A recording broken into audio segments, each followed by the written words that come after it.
Hey, what's up, everybody? Video 44 coming at you another video. All right, so I'm sitting here in the middle of my squat workout, as I always do. Try to do a trillion of them every day or every other day. Whenever I feel like doing it, you don't care about that. What I'm trying to talk about here is the New York Knicks, because I just got an interesting notion about the Knicks, or an idea or a feeling about the Knicks.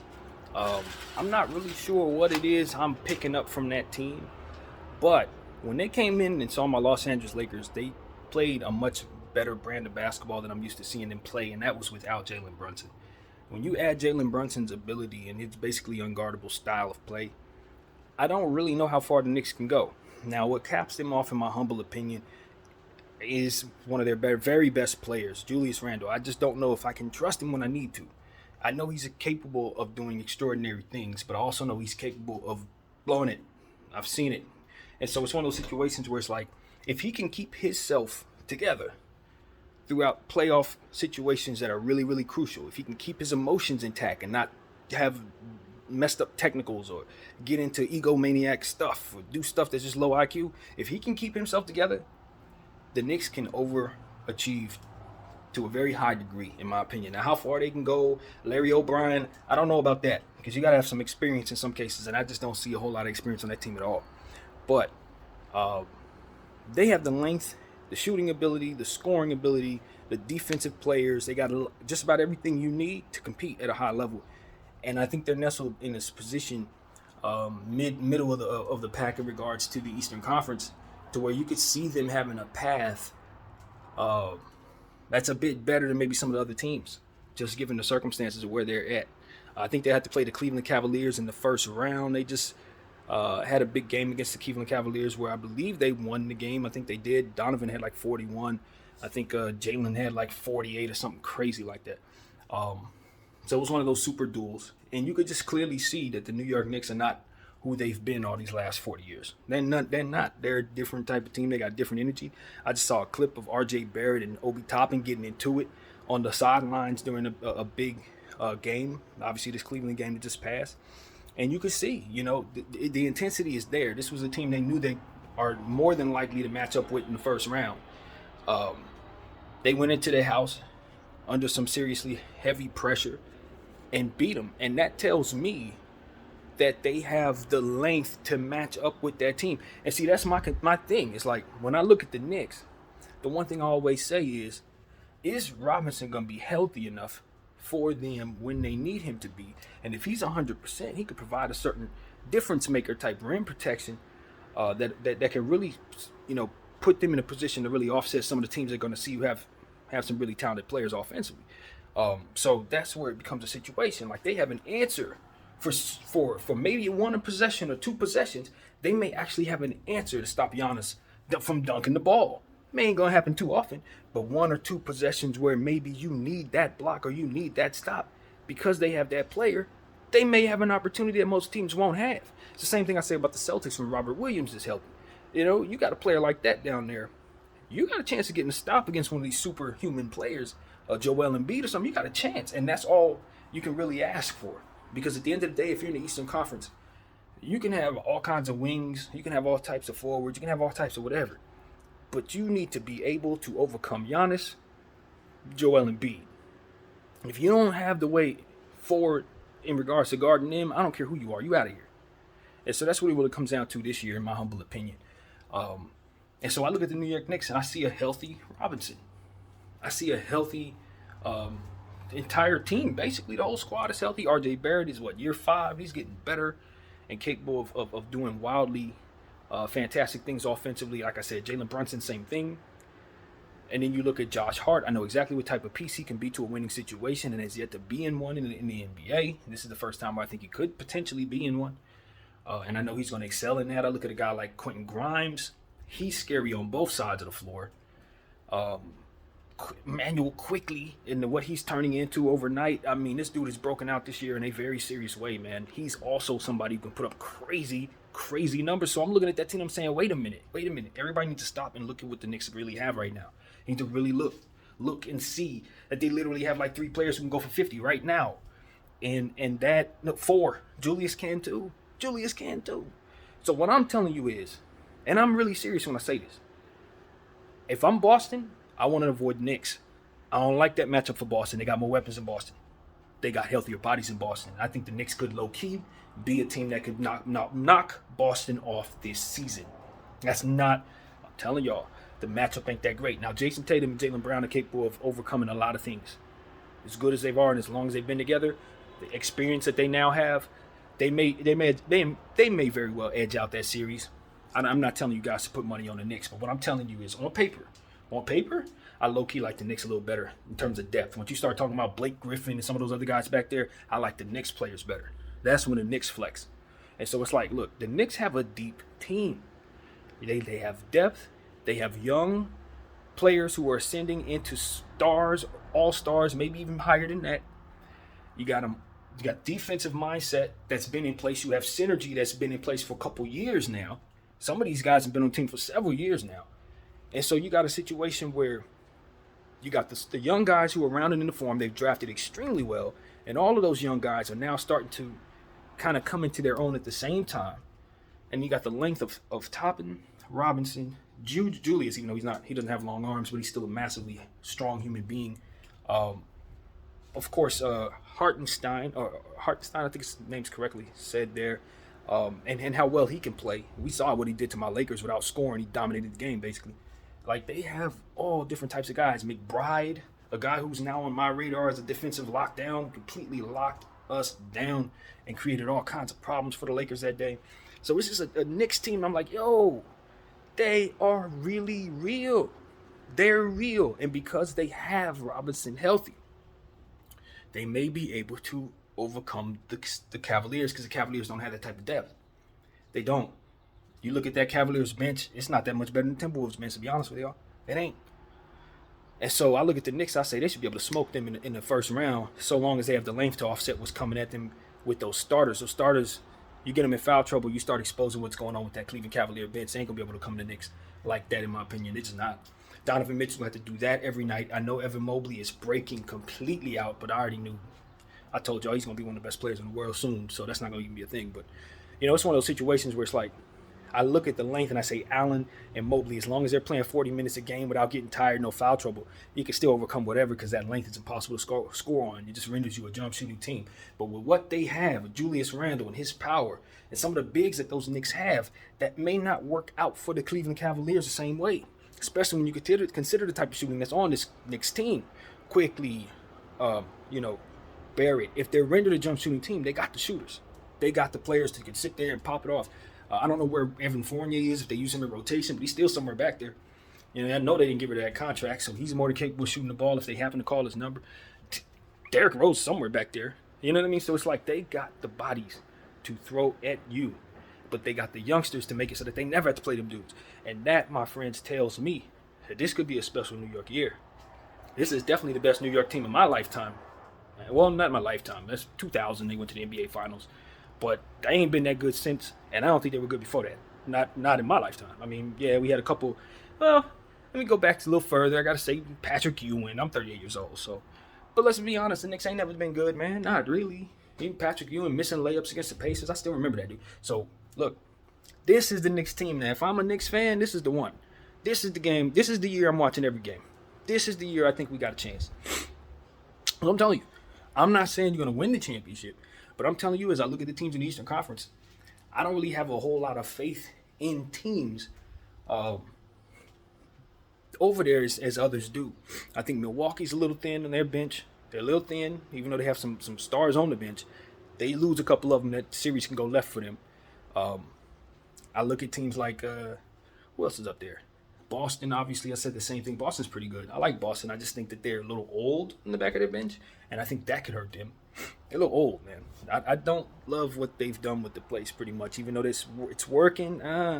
You know me. If you follow me, I don't like old players like that. So you got Blake Griffin back there. You got some other guys. Anyway, so that's what I think of them. Ultimately, that's going to hurt them in the end, in my humble opinion. Who else is up there? There's a team that I must not forget. It's Eastern Conference Cavaliers. Brooklyn, I don't believe, can do anything, even though they keep overachieving. They keep... they're in the mix, and that's the thing about them with all the forwards that they have. I think if they get the right matchup, they could potentially hurt a team real bad, But as far as them winning the whole series, it's going to be tough, man. But if Mikal Bridges continues to do the things that he's doing, he defines himself as a superstar, who knows? Who knows?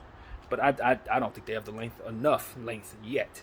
But they're still going to have to pile on. It would be nice for them to just have a lottery pick this year. That would be perfect for them if they don't have that. So it is what it is. But who else? Philadelphia is obviously the team you want to consider in the Eastern Conference before anything else. I think with Joel Embiid playing this well, James Harden redefining himself, and Tyrese Maxey now rounding into form healthy. Tobias Harris having a really good season, been healthy for a couple years.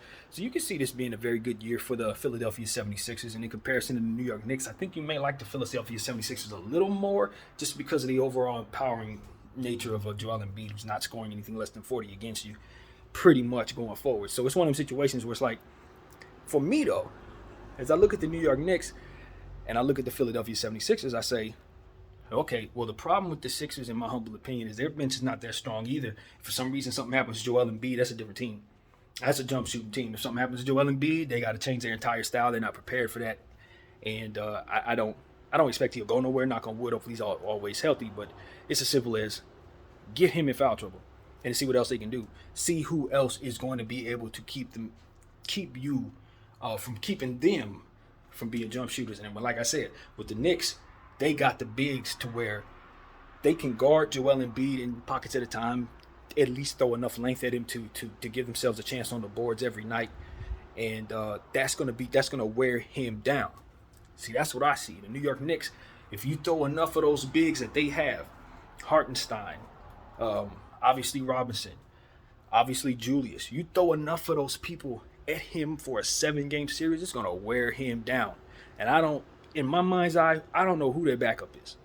Who is this backup center for Joel this year? Are they using McDaniels in that order? Or is it just somebody who's slipping my mind back there? I don't know who's back there. Is Montrez still back there? He's a little undersized. I don't know who they have. My mind has escaped me, but the point is, even if they have a really, really big center, I can tell you, behind Joel Embiid, I can tell you right now they don't have a whole lot of them. And that's where the Knicks are going to be able to flex on them. They got the size. And then guys like Quickly, if he can step into his own, a guy like Grimes, and the way that he can defend, I think he's going to create problems, can kind of offset some of the things that you may be seeing from Harris, and if they can play well enough, Julius Randle, they might be able to offset some of what they see from James Harden as well to make the overall sum of what they are as good as Philadelphia. And then you look at the back of that bench of Philadelphia, you look at Doc Rivers and his tendency to just blow series, leads, just for whatever reason, not close games properly. And I have a little more faith in the New York Knicks as an operating machine than the Philadelphia 76ers based on that in a 7-game series. I don't trust Doc Rivers. Y'all know I don't. And so I've seen him mess up too much, too often, to think in a series like that with all that length and Joel Embiid having 6 fouls to give, that it's going to work out just as smoothly as it should based on what you see on paper. Now something's going to go wrong for Philly. Something always does. And then James Harden has a tendency to disappear. I ain't forgot about that. I still expect it to a degree. Joel Embiid fizzling out in the playoffs, something going wrong to where he's crying at the end. It's just kind of what I expect these days. So I think they're going to have another one of those, even though they're so talented. Tyrese Maxey can kind of change things around, but then I look at that and I say, him and Quickly are going to be going at it back and forth. It's going to be Quickly, Maxey, Quickly, Maxey, Quickly, Maxey.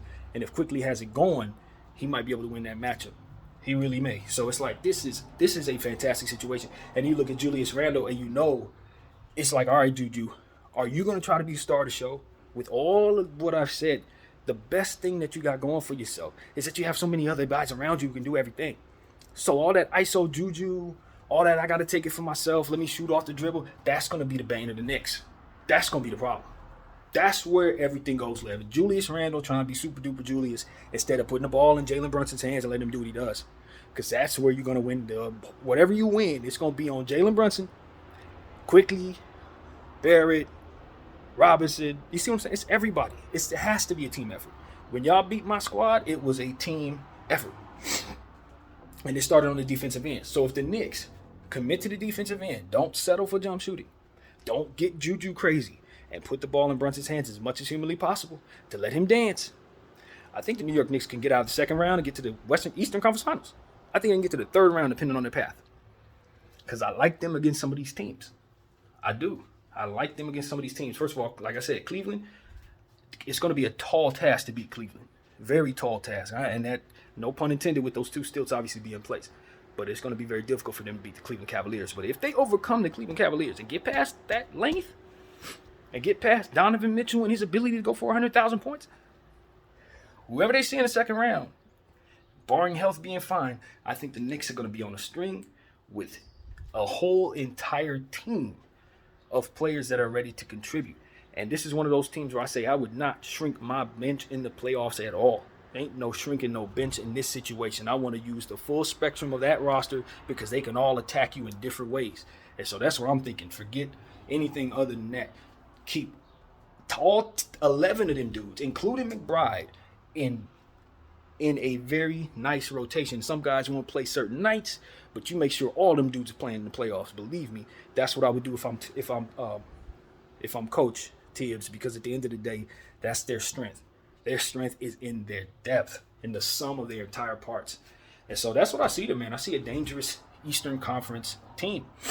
I don't know if I want to use the word contender. I don't think I can give them that yet. But after last night's game against the Cleveland Cavaliers, of whom I know they're going to be seeing in the first round, it's about 80% chance that's who they see. I like their chances given the fact that game was in Cleveland and Cleveland played well. So what it really comes down to, man, I ain't rooting for the Knicks. I'm a Laker fan. You understand what I'm saying? That's all there is. There's no two allegiances, nothing. This is all we roll with over here. But if you've been following BDL 44, if I ever had a second team, it would be the MIK. It would be them. I've always just had a fondness for them since I was little. It just was never translating into anything because I'm a Laker fan inside. But, I like those guys over there. I want to see them finally have a good team. It wouldn't be the worst thing in the world is to meet up with them in the finals or whatever. That's cool to me. I like them a lot more than I like most of those Eastern Conference teams. But who cares about that? The point is, they're pretty good. They're pretty good, man. They don't suck. Now, whether that translates to them getting out of the first round, who knows? You get the wrong team in the first round, you could be out of here, man. Like, it's not like that. But like I said, they are playing the team they saw last night. They played them at a high level, beat them. And I think that's a recipe for more of what we could see, although Cleveland will definitely get their pounds flushed. Do not get it twisted. Do not get it twisted. I'm not down on Cleveland. I just don't think they have enough depth. That's the problem. Y'all know I love Cleveland starting five, but the depth behind those guys, 8, 9, 10, 11, 12, nah. No. That's when Cleveland goes left for me. So, that's what I'm looking at, man. The New York Knicks' depth, the New York Knicks' heart, the New York Knicks' intensity, the fact that they're settling into where they're going to basically be playing, they could still kind of fall to 6. They could. As to which they would play in Philly, but like I said, I don't hate that matchup either. I would rather them not see Philly in the first round, though. I would much rather them not see Philly in the first round. But nevertheless, them going up against Cleveland, I think can be a fun series. And I know Cleveland would have home court advantage, which is why them beating Cleveland in this last game is pretty important. Now, two games are the same. They're not. You're not going to see the same ways things are played, but just in general, knowing that their best guy can go for 41 and your best guy can outscore him and you win on their floor, yeah, that's going to raise some eyebrows. That's going to make people like myself say, yo, what's up with the Knicks? So that's what I'm doing. What's up with the Knicks? I don't know, man. This might be a Knicks year. I don't know how far they can go. But when I look at Jalen Brunson and I look at those young players, I say they about to define that. They're going to let us know that. Because if they see themselves as Hall of Famers, for which I look at all of them and say, yo, they got big play ability. I've seen all of them score all-star numbers at this point. Just about everybody who has a key role has played big. So it's like, all right, well, if they can put all that together in a series, well, you might be looking at somebody who can do something really big. So that's what I wanted to say, man, and get on here and talk a little bit about the New York Knicks. Jalen Brunson's one of the best players in the world. I'm telling you guys this already. I was on the Jalen Brunson train early. You see what happened when he left Dallas. You see it. It ain't the same. It ain't going to be the same. And it's because of his departure. And now he's with the Knicks. You see how well they're put together and how capable they are winning. This doesn't have to stop. Like I said, the man was in the Western Conference Finals last year. Who's to say he's not going to be in the Eastern Conference Finals this year? This could be a thing. So I'm telling y'all, Jalen Brunson's different. He's different. And also noteworthy, the Knicks didn't trade for Donovan Mitchell. Donovan Mitchell went for 41, of course. A lot of people are thinking that was a mistake that they didn't trade for Donovan Mitchell. I don't. You want your future. Look at how good they are without that. And they got picks in the future to keep them strong. So that's what it is. That's what I value. Look at the team. I think their team right now is good. Now, if they would have maybe had Donovan Mitchell on the team, you feel better about their starting lineup. But guess what they don't have? All those other guys that make their sum better. So they can't withstand injury, which is what ultimately you want to be able to do in a playoff series. So I like them better now than if they would have made that trade. In the short term, as in terms of their team right now, they're better. They can defend better. They're long. They got more size. All of that, and they got a future, man. They are adding more talent to this team. These guys can stay together. They get them on good contracts, or maybe lose a few of them and replenish them with first-round picks and lottery talent if they happen to suck for a year or something. This is a good path, and I do not believe that the Knicks should be considering mortgaging their future or anything. Don't do it. I think this team can ascend into what it is that you otherwise think you need to go get. You look at Quickly, he can turn it into what it is you think you need to go get. And so that's what I'm saying. Grimes, pay him. These are the guys you need to be empowering. Don't think about looking for other names. They are the names. You just got to turn them into that, and they are doing that on their own. So I'm looking at the New York Knicks, and I'm saying, yo, I don't know, man. I don't know. I like those superstars. A guy like Giannis is going to be impossible to beat, basically.